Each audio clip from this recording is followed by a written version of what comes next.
Compañeros y docente, buenos días, buenas tardes, buenas noches.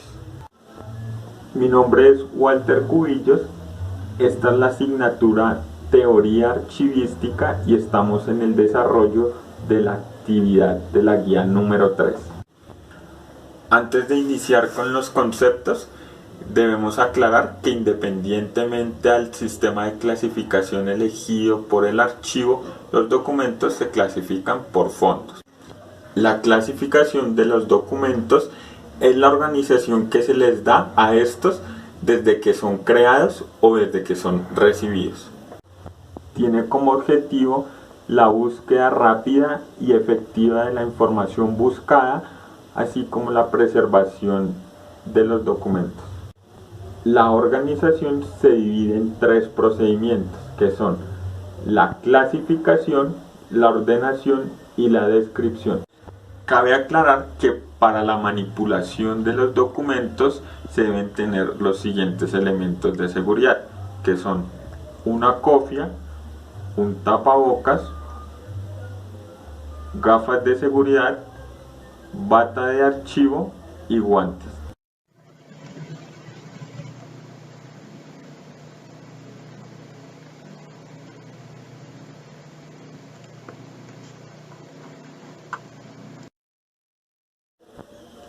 Estos elementos se utilizan para preservar la salud del funcionario, dado que los documentos pueden tener polvo o demás material perjudicial para la salud del funcionario. Antes de iniciar nuestro proceso de clasificación en el archivo, debemos tener en cuenta los 2 principios archivísticos fundamentales, que son el principio de procedencia y el principio de orden original. El funcionario del archivo debe conocer a profundidad los procesos de la organización para así iniciar el proceso de organización documental. Este proceso se realiza para identificar y establecer agrupaciones documentales de acuerdo a la estructura orgánica de la empresa. Los fondos documentales establecen el global de documentos producidos por una organización. El principio de procedencia lo podemos resumir como la persona física o jurídica que se encarga de crear los documentos, de preservarlos o de utilizarlos para el ejercicio de su actividad. En cuanto al principio de orden y origen documental, este principio nos indica en que no se pueden mezclar los fondos documentales de 2 o más entidades o personas, esto con el fin de preservar su clasificación y su jerarquía.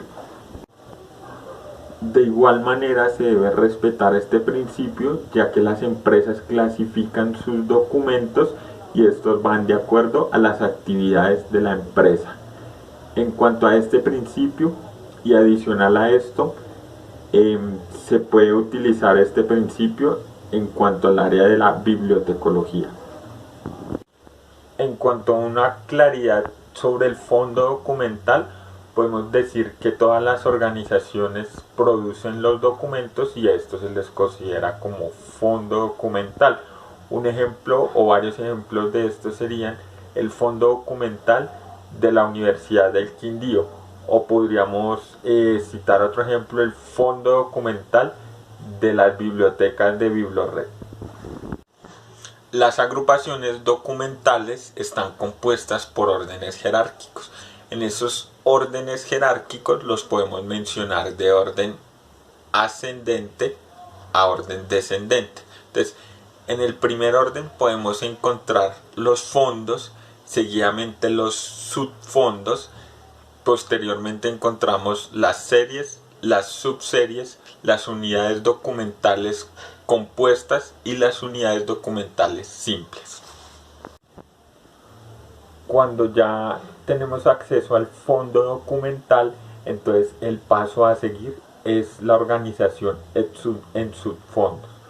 Cuando nos referimos a subfondos, debemos remitirnos al organigrama de la empresa y de acuerdo a los departamentos, a la organización jerárquica, debemos comenzar a conformar nuestros subfondos. Un ejemplo de los subfondos son los departamentos generados de la empresa. Entonces, para este proceso debemos fijarnos en el organigrama y el ejemplo sería la parte de contabilidad de la empresa, la parte de talento humano de la empresa, el departamento de seguridad y salud en el trabajo de la empresa. Esos serían los ejemplos relacionados a los subfondos que deberíamos crear de acuerdo al fondo documental como tal de la empresa. Una vez aplicados los dos principios a nuestros subfondos, a las series y a las subseries, podemos decir que ya hemos terminado la etapa de clasificación. Estos tipos documentales, obviamente cuando resultan ya clasificados, podemos determinar su origen, porque cada que se produce un documento nos va a indicar de qué departamento, o en gestión documental o teoría archivística podríamos determinarlo como el subfondo. Entonces cada documento debe tener claramente dicho en qué subfondo se produce, y esto nos va a identificar cuándo son actas y a qué subfondo pertenece. Posteriormente vamos a hablar de los tipos documentales. En este caso podemos encontrar los tipos documentales simples, los cuales se derivan de actividades administrativas.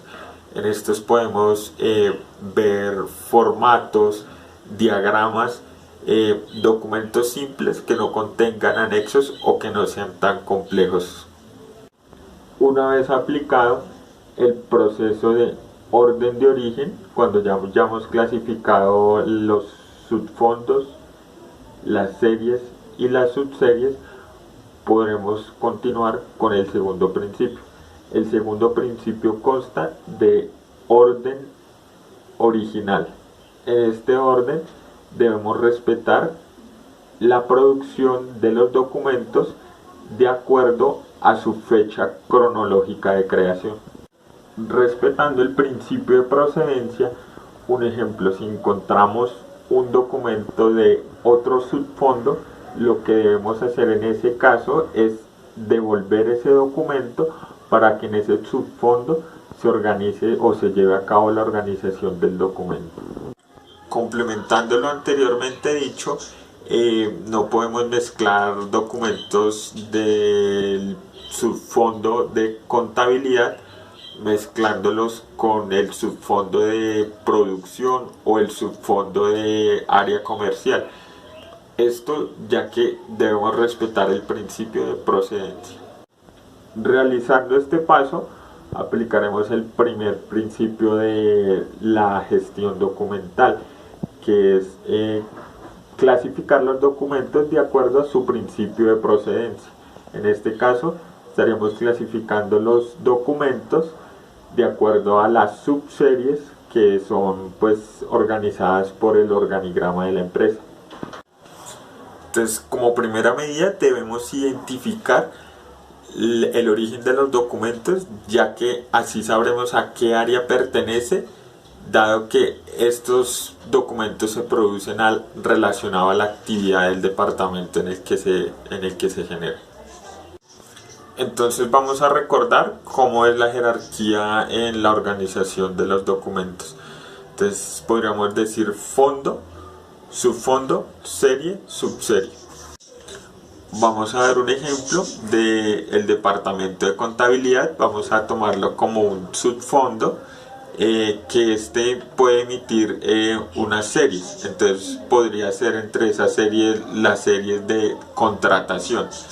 Dentro de esa serie de contratación podría surgir una subserie que serían contratos a término fijo, contratos a término indefinido, contratos por prestación de servicios. Debemos tener en cuenta que si existen documentos duplicados, es decir, que se encuentren dos documentos iguales, o si encontramos correos impresos o documentos en blanco, estos los debemos apartar del archivo y de acuerdo a esto realizar nuestro orden. De igual manera, esto nos sirve para clasificar con más efectividad nuestro archivo.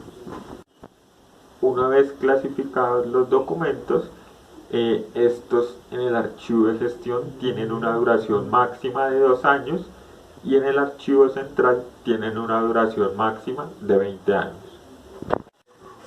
Una vez terminado el primer proceso de clasificación, el segundo paso es el de ordenación. En el de ordenación nos referimos al proceso de organizar la parte interna de cada expediente que se generó. Supongamos que nos entregan ya el fondo documental, nosotros realizamos el proceso de clasificación, organizamos los subfondos, las series, las subseries, y en el transcurso de este proceso no solamente debemos organizar los documentos que ya nos han puesto a disposición, sino que en este momento se pueden generar otros documentos, los cuales también debemos tener en cuenta para anexar a nuestro proceso. En este procedimiento, el archivista es la persona encargada de seleccionar cuál de estas clasificaciones se ajusta más a la actividad de la empresa y de acuerdo a esto va a elegir el modo de clasificación. De igual manera, cabe recordar que se pueden mezclar las clasificaciones entre sí. Entonces, puede ser un ejemplo temática y numérica, o también la clasificación se puede mezclar y ser geográfica y mixta. El Archivo General de la Nación nos da unos parámetros, unas normas, las cuales debemos seguir, pero pues lo interesante de los archivos es que de acuerdo a cada archivo, a la particularidad de cada uno, debemos escoger qué método se ajusta más a esta clasificación. De igual manera, como decía, se pueden mezclar varios modos de organización y de acuerdo a esto obtener una organización óptima de los archivos. Debemos recordar que siempre durante los 3 procesos de la organización archivística debemos tener en cuenta siempre y aplicar los 2 principios que hemos nombrado al principio del video. Esto con el fin de que nuestra organización pueda tener los documentos óptimamente organizados. En este caso, supongamos que vamos a organizar por orden cronológico la subserie contratos. Entonces, lo que debemos hacer es ubicar primero los meses del año y posteriormente los días. Entonces, ponemos un ejemplo, un documento del 2 de enero, luego vienen los del 3, los del 4, así sucesivamente. Posteriormente hacemos esto con el mes de febrero, marzo, hasta llegar a diciembre. Cuando ya hayamos organizado este archivo, estos documentos cronológicamente, los juntamos y así podría quedar organizada pues cronológicamente nuestra subserie, que sería en este caso contratos. Para la organización de un expediente, supongamos o vamos a poner como ejemplo la clasificación cronológica. Entonces, en este aspecto debemos poner los documentos o tomar un documento de referencia, el más antiguo, y de acuerdo a este vamos a ir clasificando en este orden. Entonces, lo que debemos hacer es poner el más antiguo en la parte superior de la carpeta. Supongamos que los contratos empiezan desde el primer mes del año, entonces ponemos el mes de enero y posteriormente vamos a bajar en febrero, marzo hasta llegar a diciembre. ¿Qué quiere decir esto? Que el más antiguo va a estar en la parte superior de la carpeta y el más reciente va a estar en la parte inferior. Los sistemas de ordenación debemos tener en cuenta que están compuestos por alfabéticos, numéricos y mixtos.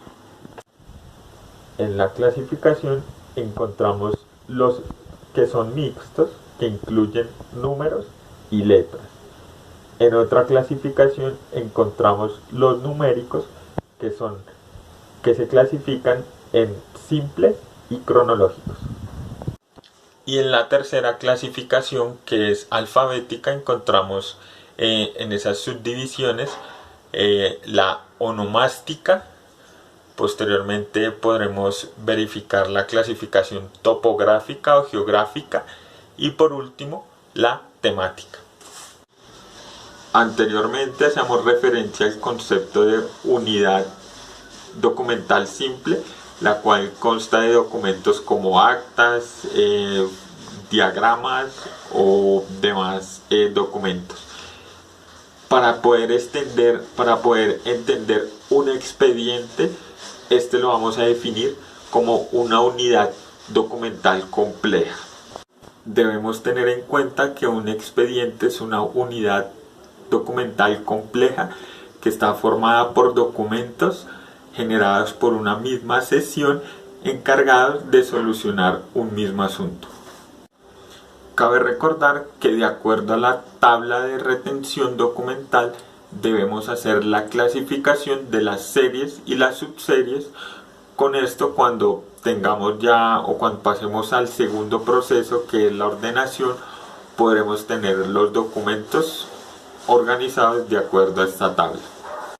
Dentro de nuestro proceso de ordenación debemos establecer secuencias cronológicas, naturales o alfabéticas de acuerdo a la clasificación anteriormente que hayamos dado. Debemos aprender a diferenciar las unidades documentales complejas de las unidades documentales simples, ya que en este paso se cometen muchos errores si la persona no sabe distinguirlo. Esto lo podemos verificar en el acuerdo 027 del Archivo General de la Nación, el cual nos define estos conceptos, y de acuerdo a esto, haciendo este paso bien, ya podemos decir que el proceso de ordenación se ha cumplido satisfactoriamente.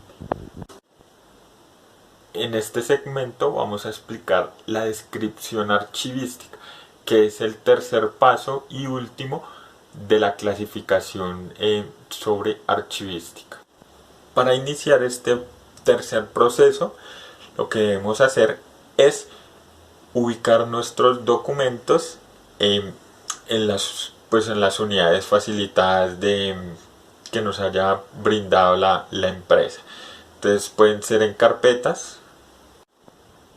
Como paso adicional o como recomendación, el archivista debería dar como recomendación a la empresa que utilicen carpetas de use desasificadas. Esto con el propósito de mantener la protección ante algún derrame de algún líquido, ya que estas carpetas son de una superficie lisa que no absorbe el líquido y este se desplaza. Esto con el fin de preservar la integridad de los documentos. Existe la carpeta 4 aletas, que es la que se utiliza actualmente en la mayoría de los archivos y la cual recomienda el Archivo General de la Nación. En cuanto a esto, pues ya es cuestión del archivista o de la empresa también la que decide por cuál medio, por cuál unidad de almacenamiento puede confiar en la que deposite sus documentos. Una vez depositados los documentos en las unidades de almacenamiento, procederemos a realizar la descripción documental. ¿En qué consiste este proceso? La descripción documental, cuyo proceso consiste en el análisis y descripción de los documentos de archivo y agrupaciones. De acuerdo al tamaño de los documentos, tendremos que observar la conveniencia de utilizar cajas o carpetas. En este caso existe una guía en el Archivo General de la Nación, la cual nos indicará, pues, de acuerdo al formato de los documentos, si es en gran formato, si es en un formato mediano o si es en un formato pequeño, la conveniencia de empacarlos en cajas o en carpetas. Para este ejemplo tomamos una caja que nos recomienda el Archivo General de la Nación, que es la caja X200.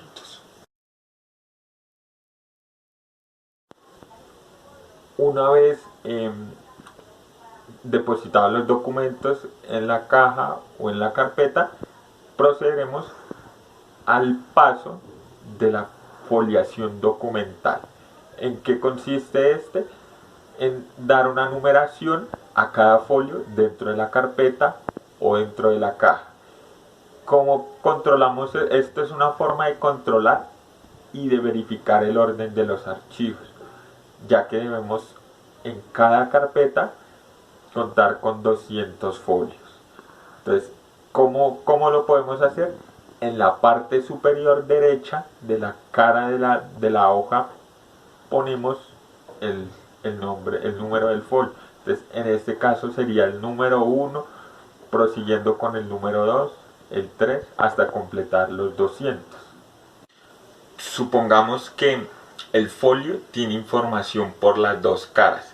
En este caso deberíamos poner el número del folio, posteriormente o enseguida colocamos las siglas R/B. Esto con el fin de indicar que el folio tiene información.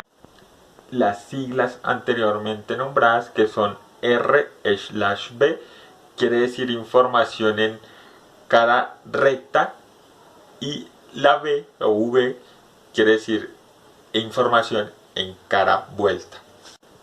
Como anteriormente nombraba, cada carpeta debe constar de 200 folios. La forma en que se deben marcar los folios debe ser en la parte superior derecha con lápiz. En caso de equivocarnos o en una posible corrección, debemos colocar enseguida del número una línea oblicua y posteriormente realizar o colocar el número correcto del folio. La unidad de almacenamiento debe tener un total o un máximo de 200 folios, esto con el fin de controlar los documentos que se encuentran en esta unidad de información, al igual de no saturarla, ya que más de 200 folios indicaría que se podría maltratar los folios y posterior a esto se podría perder la información. Vamos a poner un ejemplo. Supongamos que tenemos una unidad documental compleja, la cual supera los 200 folios. Entonces vamos a hacer una continuidad en esta. Entonces vamos a nombrarla por volúmenes. Entonces supongamos que son 400 folios. Entonces en el primer folio pondríamos volumen 1 de 2 y irían los primeros 200 folios. En la segunda carpeta o en el segundo volumen seguiríamos la secuencia. En este caso sería volumen 2 de 2 y el folio sería 201 hasta completar el folio 400. Una vez terminada la foliación, procederemos a llenar la hoja de control o índice.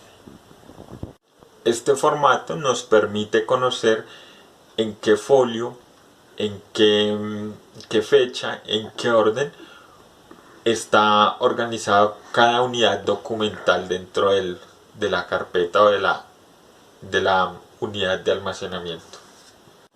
En este formato podemos encontrar el nombre del funcionario que se encargó de realizar la ordenación de los documentos, podemos encontrar el número de documento de esa persona, podemos encontrar el método o la clasificación escogida para realizar esta organización, podemos encontrar una breve descripción de las unidades documentales contenidas en esta carpeta o en esta unidad documental y una breve descripción de estas.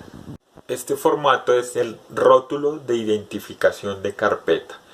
En este formato podemos encontrar la dependencia del productora de los documentos de acuerdo a las tablas de retención documental dadas por el Archivo General de la Nación. De igual manera nos permite identificar las series y las subseries de esta dependencia. Una vez terminada la foliación y el formato de anteriormente mencionado, debemos diligenciar otro formato, que viene en la parte exterior de la carpeta. Una vez realizado este proceso, se podría decir que ya hemos terminado el proceso de descripción documental. De igual manera, este inventario documental sirve para el caso de las transferencias. Entonces, si tenemos este fondo documental, este expediente, podemos transferirlo del archivo de gestión al archivo central o del archivo central al archivo histórico. Este instrumento nos permite realizar este tipo de procedimiento también. Una vez realizada la etapa de clasificación, ordenación y descripción, podremos decir que el archivo o los documentos se encuentran totalmente organizados.